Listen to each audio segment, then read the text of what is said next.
Hello friends, this is with respect to ISO 17025 2017 International Standard for the general requirements of the competence of testing and calibration of the laboratories. In India, it is popularly known as the NABL requirements because the NABL is an accreditation organization and NABL accredits the laboratories who complies with the requirement of 17025 and implements the standard in total. So this particular version is a brief picture of ISO 17025. Whoever is not familiar with this is not a detailed presentation, but just to give a input or the brief information about the standards who are not much familiar with this standard. Okay,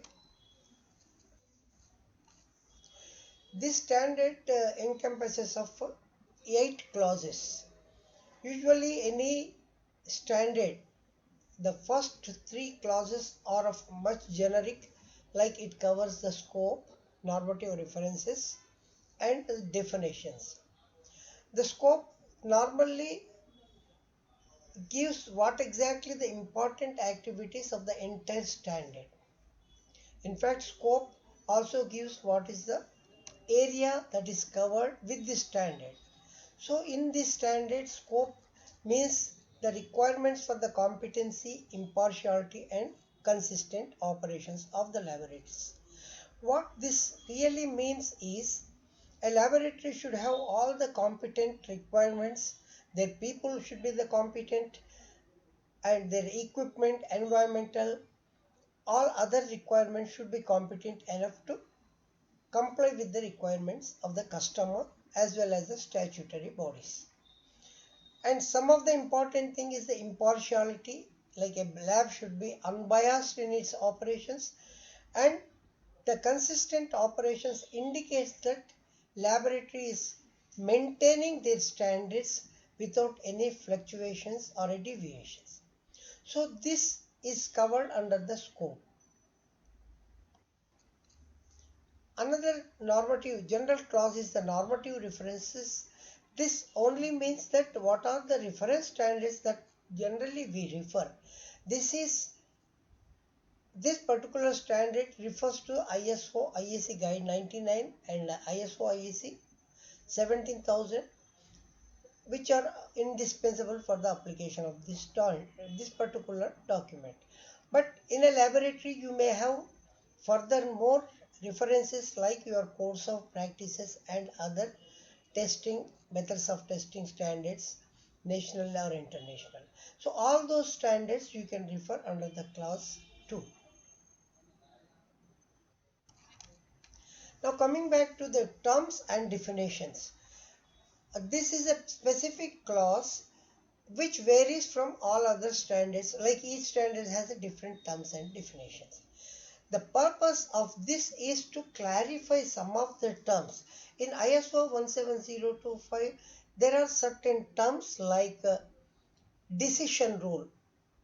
Normally, decision rule is not easily understandable by the laboratory people or the implementers.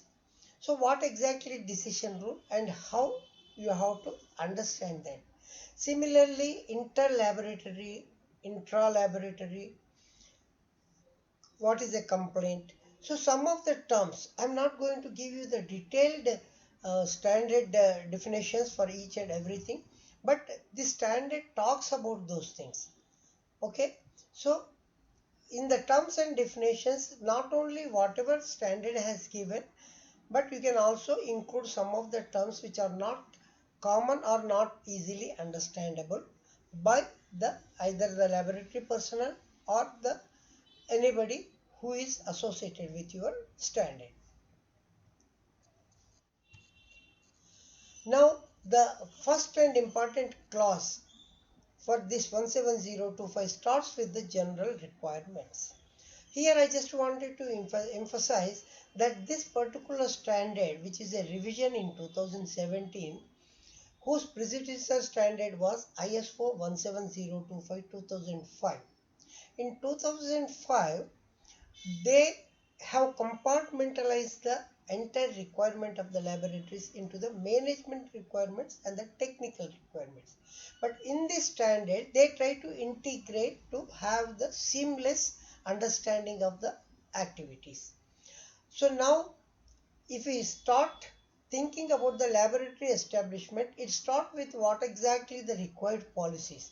One of the important required policy is to establish the impartiality and confidentiality. Here the impartiality means all your activity should be unbiased, objectively oriented, so that the persons who are engaged in the lab activities will not be influenced by any external or internal pressures. So that is exactly the impartiality with which the customer will have the confidence in your laboratory. Now coming back to the confidentiality, as you know, the confidentiality is something which we will not share to each and everyone. So in this laboratory, when the term confidentiality means, you have to share the information only to those who are authorized, and who do not authorize, who are not authorized, you should not share that information. Particularly, customer gives you a lot of information with respect to your samples for testing or a calibration. So other persons, other laboratories, other competitors should not know about this customer. So that way you have to maintain the confidentiality of each activity, which will otherwise endanger the confidence of your laboratory with the customers. Now coming back to the establishment of the laboratory. So this is how you establish the laboratory. In laboratory structural requirements, that is the important clause wherein you need to comply with certain requirements. The first and foremost requirement is the legal entity. So legal entity means a laboratory should be legally registered, so legally challengeable. The very purpose is that your laboratory is not your private activity, it is a public activity. You are doing the job or a testing or a calibration or sampling for the customer. So the customer is the outsiders. So whenever two parties are involved, legal implications and legal complications are common. Hence, it has to be a legal entity. Then you should have your own management, and management should identify the responsible and authorities and responsible persons. Irrespective of their other words, a person or a team of a person should be ensuring that all the compliance to the all requirements of this particular standard. Hence the top management has to identify who is responsible for what. Then in this you will certainly specify what is the scope. Here in this scope, that means, for example, your laboratory is maintaining so many activities like calibration and testing, but you wanted to go for a accreditation only for the scope. Then you can restrict your scope only to the testing. Even in the testing, you have so many requirements, but for some reason or for some customers requirement, you wanted to, out of 10 normal testing requirement, you wanted to go only for the 5 requirement. So you should specify that you are going to have this particular standard implemented for only those 5 requirements. So once you establish and you define and you document, you should not cross that limit. Like, you cannot claim that your laboratory is getting accredited for all the requirements. Whatever you specify, only those requirements you have to mention in the document and comply with. So another clause in the structural requirement is the total compliance with the ISO 17025 requirement. What it really means is, what are the requirements? It has both technical as well as a managerial. Although they are not specifically compartmentalized, As we discuss, you will understand what are the technical requirements and what are the managerial requirements. So you should comply with these requirements. That should be a part of your class 5 where you define and document.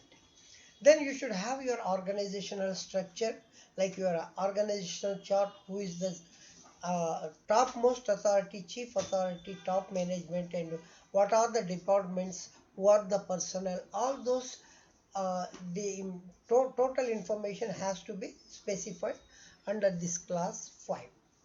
Then you also have to specify who are the persons doing what are the activities.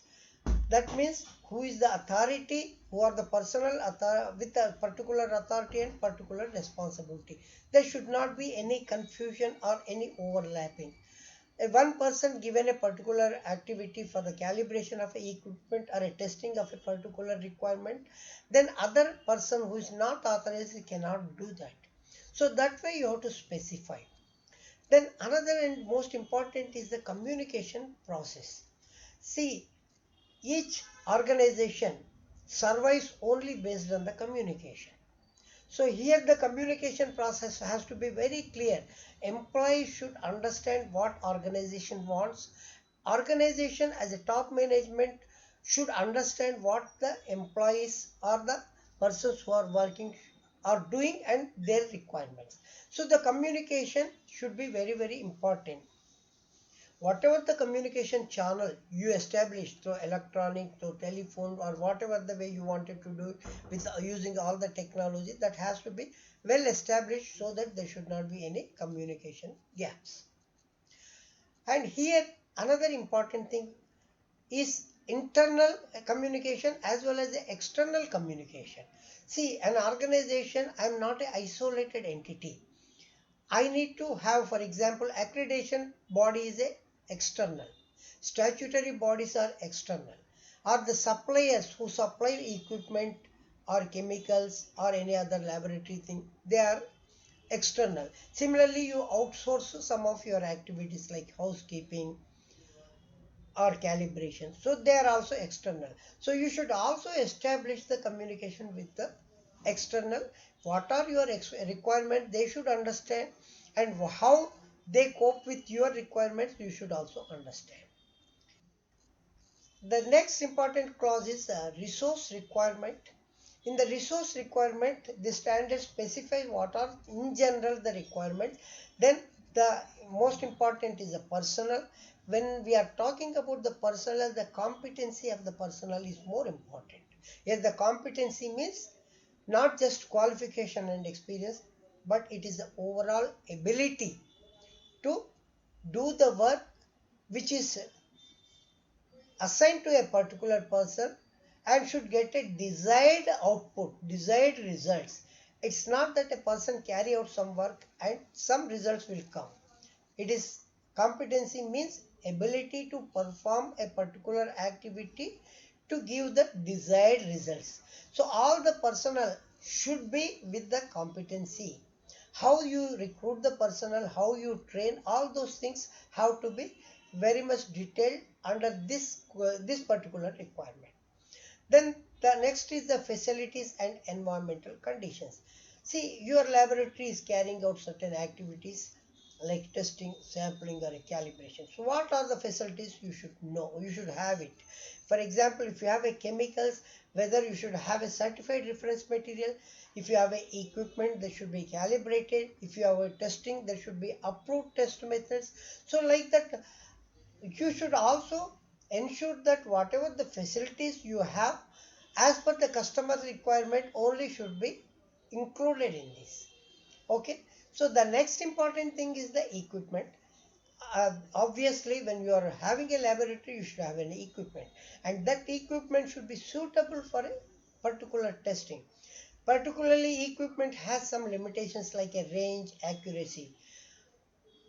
We cannot measure the 100 kg with 1 kg into 100 times. The accuracy will go. Similarly, you cannot have 10 grams in a 100 kg machine. So what is the accuracy, what is the suitability, all those things you should understand and then give the detailed equipment. When we are talking about the equipment should have a total history. What is the test requirement? What type of a equipment is required? What type of a chemical glassware is required? How the equipment should be calibrated, range and accuracy? What is the frequency of the calibration? All those things have to be specified with this equipment. The next and most important, which not everybody is familiar with, this is metrological traceability. So when I am talking about the metrological traceability, it is something related to the measurement process for the calibration. When I give my equipment for a calibration, I should know with which equipment my equipment is calibrated, and that equipment should have a traceability to the primary standard. Here I just wanted to briefly say what is the primary, secondary and the working standard. See, primary standard is the ultimate accurate standard. In India, for example, for some of the equipment, the National Physical Laboratory is having a ultimate. Similarly, in other countries like NIST, National Institute of Science and Technology for the USA, for certain materials, it is a American standards for the testing and material, that is ASTM. So like that, it should have a primary standard which cannot be challenged for its quality and accuracy.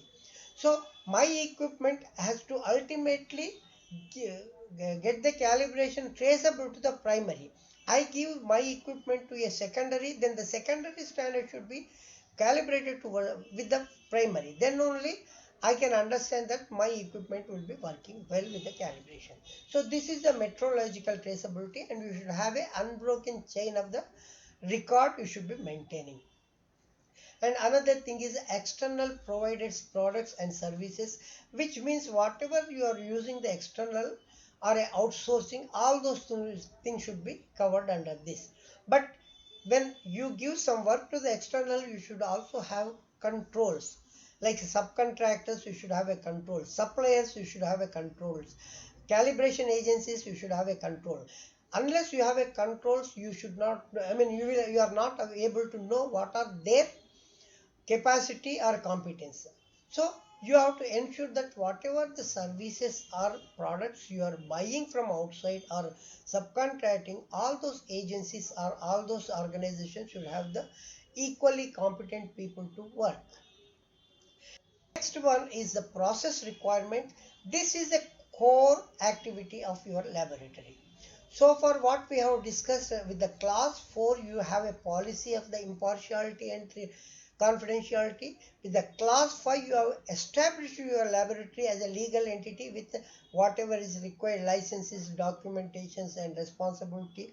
With the class 6, we have discussed what is the competent resources that are required, like a personal, equipment, environmental and outsourcing. And with all these things, now you start your activity. That is the process requirements. It covers all your core activities, and it starts with the contact with the customer.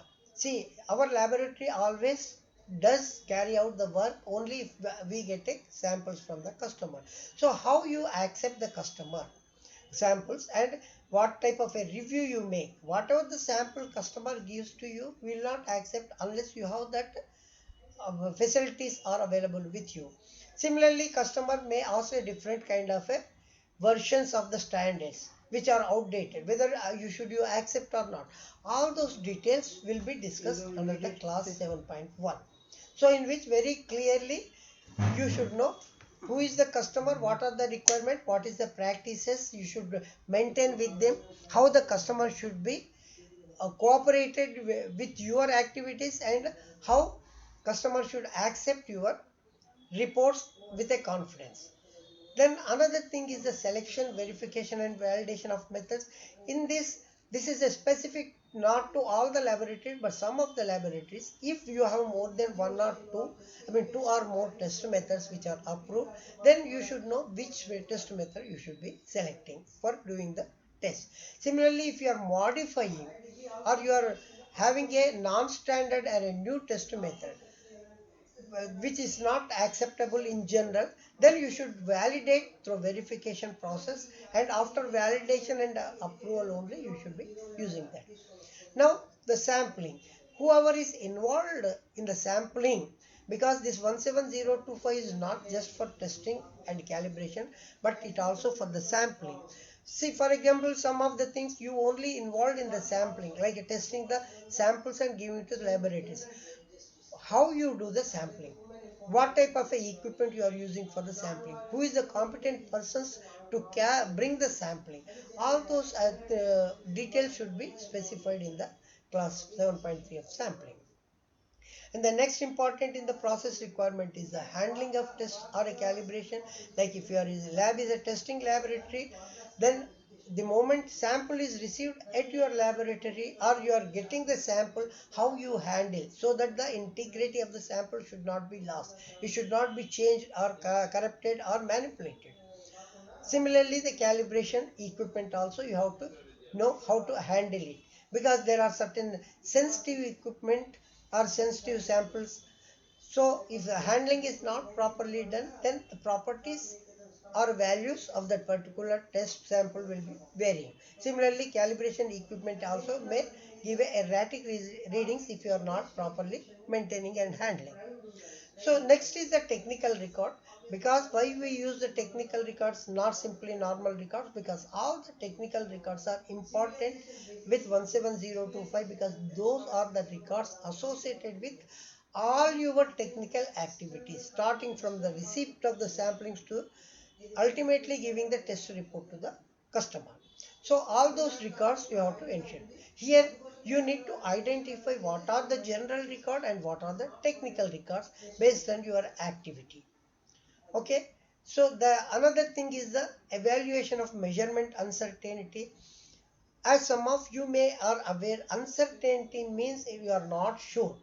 See, when we measure, always there may be some error.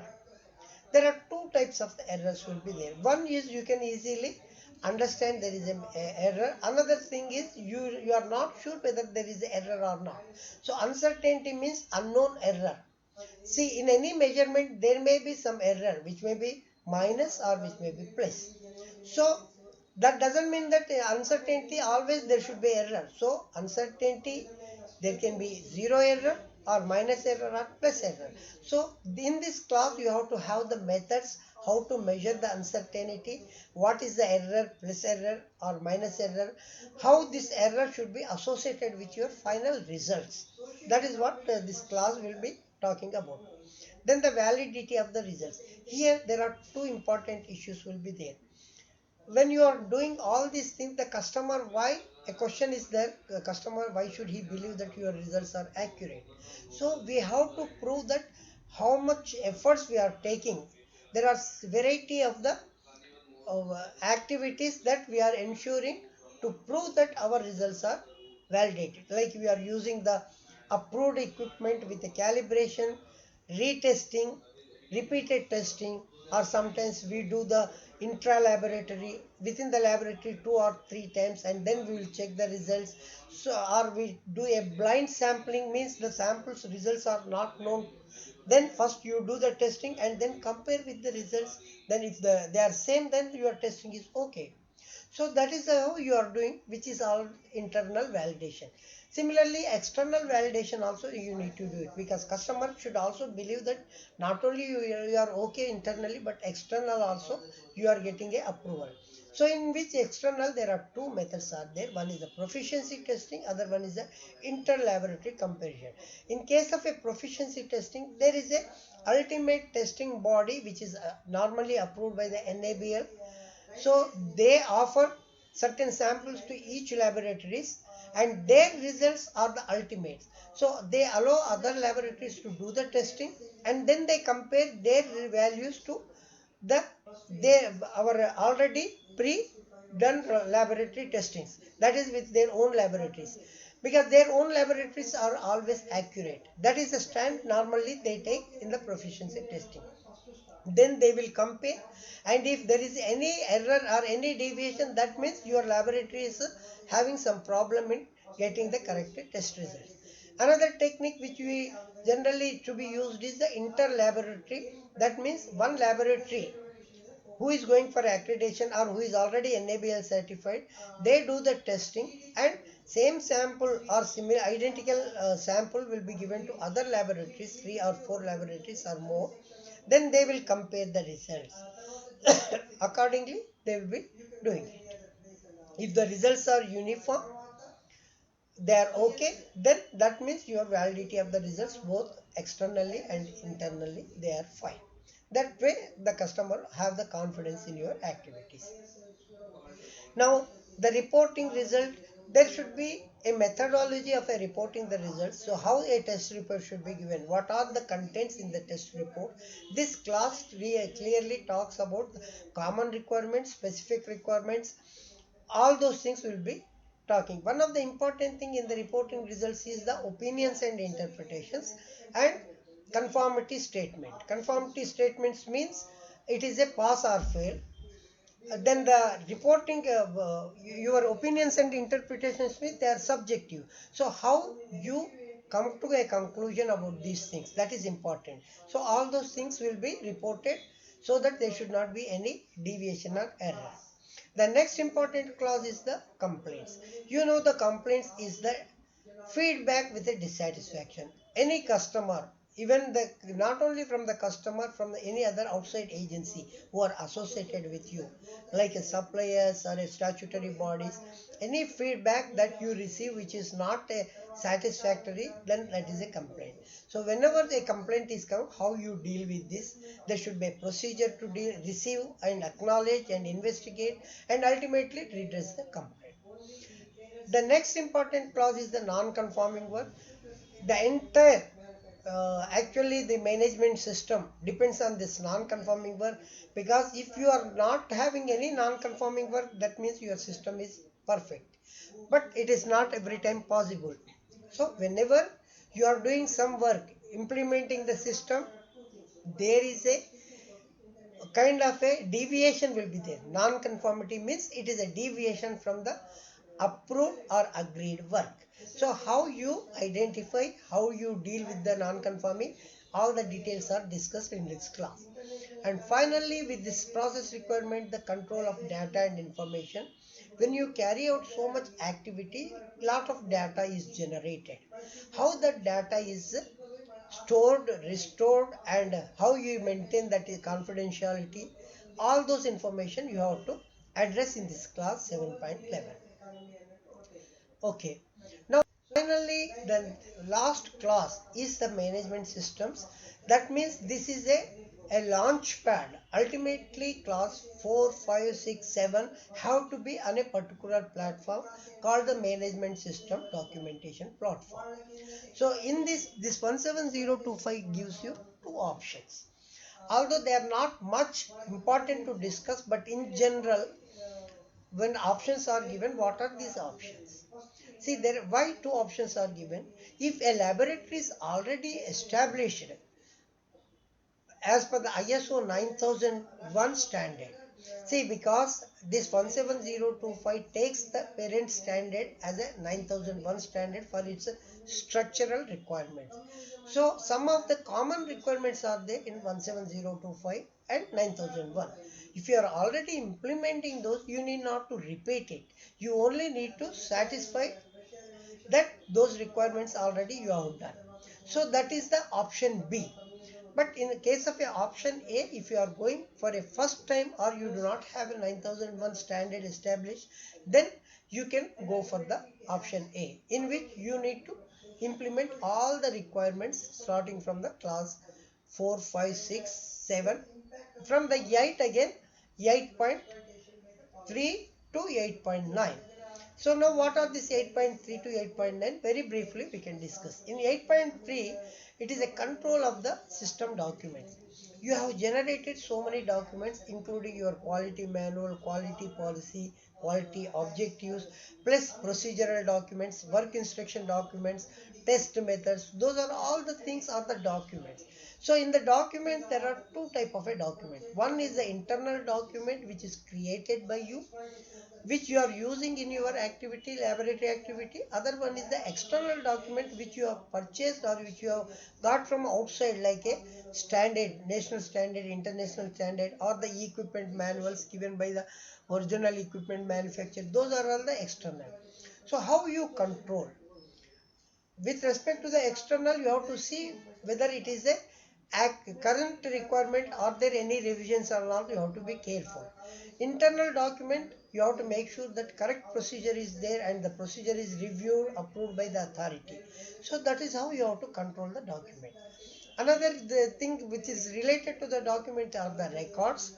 Records is also a type of a document.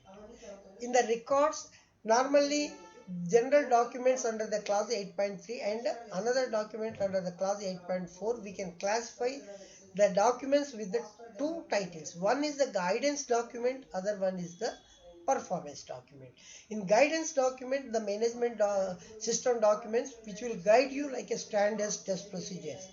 In performance documents, once you activity is carried out, you record that activity is already performed. You cannot change once a record is there, that is performed. Whereas in case of a guidance document, based on the requirements, you can revise. So it is important to have a control on the performance documents. How to keep it, how long you have to keep it, whether electronic or a backup is required, all those things you have to ensure under this class control of records. Okay, in this standard, based on the 9001, this clause is also construct the addressing the risk and opportunities. See, normally in earlier versions we were talking about the corrective actions and preventive actions. In this we do not talk about the preventive actions, but we talk about the corrective actions under the clause 8.7. But preventive actions, is it not required? Yes, it is required. For preventive actions, we have re-term as a risk, because risk is nothing but a potential threat to our activities. Preventive action is also action required for a potential non-conformity. So here we are identifying the risk as a non-conformity that is likely to occur which has not occurred so far. So how to address? Then you have to study the process mapping, and wherever the risks are there, with respect to the impartiality, with respect to the confidentiality, and with respect to any possible non-conformity, all those things you have to address in your entire process under this clause 8.5. And each risk is also associated with opportunities. Normally everybody talks about the risk and opportunities, the corona period which we have undergone few years back. So the corona, which has a risk, wherever it is there, it also has given an opportunity. One of the important opportunities is your technological development, online trainings and all those things. So you have to see how the risk is there, what are the opportunities. Under 8.5 you discuss these things. Then for the next clause is the improvement. Ultimately our aim is only to improve upon. It is not that I establish a system and it remains same for years and decades. No. Then there is no point. And anything which is not improved, it becomes a stagnant. Like in a competition, if you are walking, if others are running, then your walking has no meaning. If others are, you are also running, others are running, how fast you run is important. Always there is an improvement. A system today is obsolete tomorrow. It is like a yesterday's newspaper. So you have to understand where are the areas of improvement is there with the technological development. For example, a laboratory says that it is fully established, ultimately they are getting lot of profits and very good customers and fully capacity they are using it. Is there any chance of improvement? Yes, there should be. You can save the time. Instead of 6 hours working, you can work same thing within 4 hours and get the results using the technology, using the updated methods. So like that, in each and every activity you have to identify the chances for the improvement. And with respect to the next clause 8.7, corrective actions, it corrective action means wherever a non-conformity is there, you have to simply do not throw that. You have to understand why that non-conformity has come. So for which you have to do a root cause analysis. Corrective action, we will be discussing what are the root cause analysis, what is the root cause, and what is the how the root cause techniques are there. Some of the important techniques normally we use is a fishbone diagram or a cause and effect diagram. So what is the cause and what should be the effects, like is it a men, material, machinery, methods, like that there are so many parameters you have to see. Similarly, there is another thing called why. I mean, you should ask why this happened. Then you go back to the next why. So like that also. There are so many other techniques also there. You can also create your own corrective action techniques. Then after doing all these things, you have to ensure that your system is in place and everything is going on well. For which you have to check. That is called the internal audits.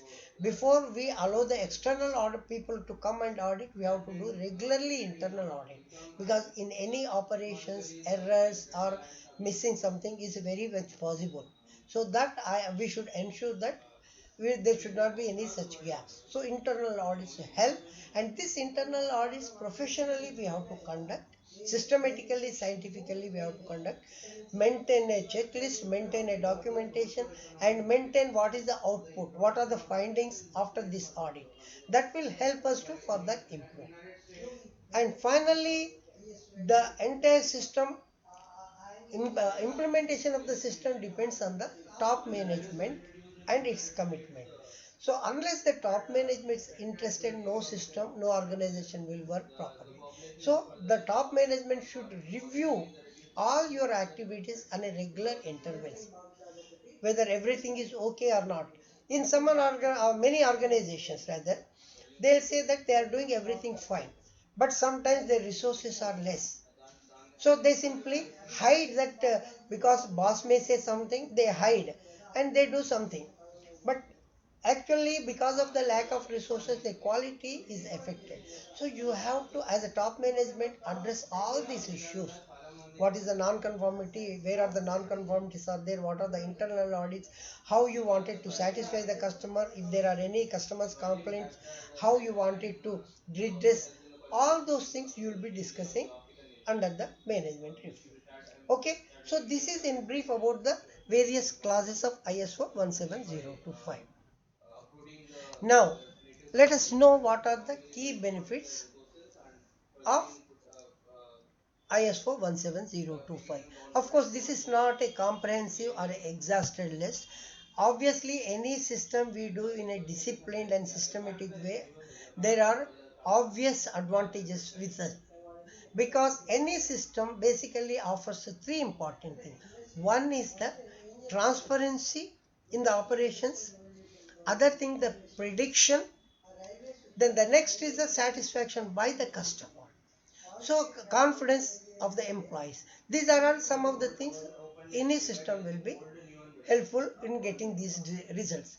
So now key benefits are that your laboratory demonstrate the competency and your results are consistent and valid results, because you have done the internal validation and external validation. And obviously 17025 being an international standard, these requirements are accepted internationally. Your lab report will be accepted by any other country also. Then this supports the continuous improvement, because in one of the clauses we have discussed improvement is one important thing. Based on the risk analysis and opportunities, we always do the improvement. And finally, the bill payer is the customer. Unless you satisfy the customer and gain the customer's confidence, organization will not run. So this will enhance the customer's confidence. See, this is all in brief about the ISO 17025. I think I will be able to transform some of the important information. I represent an organization called Global Integrated Management Services, based in Hyderabad. And anyone who wanted to have a detailed training also can contact us. Any questions, we have an email given to them, so you can also write to us by email. Before I conclude, I just wanted to give you, if somebody is going for the accreditation, like NABL accreditation, what are the stages, what are the steps you have to do it? The first and foremost important is the gap analysis. See here, where is the gap? we are having some activities, some documentation, but the standard wanted us to do some activities and some documentation to comply with the NABL or 17025 requirement. We should understand where is the gap and what is the real gap. So that gap analysis will help us to take steps. Then based on that, you have to give the training and awareness programs to the employees of the organization. And accordingly, as per the requirement of the standard, then document has to be developed. Then you implement for the requirements. Once implementation is done, whether it is properly implemented or not, you conduct the internal audit, and after internal audit you do a management review involving the top management. If there are any issues are there, you have to take the corrective actions. Once corrective actions are there, you have taken, and the corrective actions are implemented effectively without any further non-conformities, then you are good to go for the accreditation. So then you submit the documents as per the statutory requirements, and then you go for the audit. So that way you can get your accreditation process.